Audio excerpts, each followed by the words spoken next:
বলতে চাই, সিন্ধু নদের অববাহিকায় দাঁড়িয়ে কিংবা জাবালে 8 তারিখের সর্বোচ্চ চূড়ায় দাঁড়িয়ে আল আকসার ধূসর গম্বুজের দিকে তাকিয়ে বলছি, একদা আমাদের মেরুদণ্ড ছিল।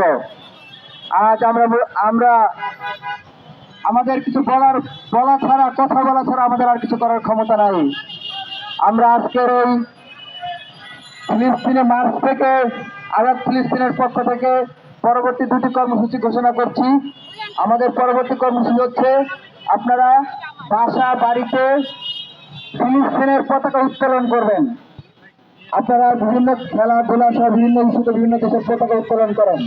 ফিলিস্তিন ইস্যুতে আপনারা সবাই নিজ নিজ বাসা বাড়িতে ফিলিস্তিনের পতাকা উত্তোলন করবেন। আর দ্বিতীয় কর্মসূচি হচ্ছে, আপনারা মসজিদে মসজিদে গাজার মুসলমানদের স্মরণে কুনুতে নাজেলা পড়বেন এবং তাদের মুক্তির দোয়া করবেন।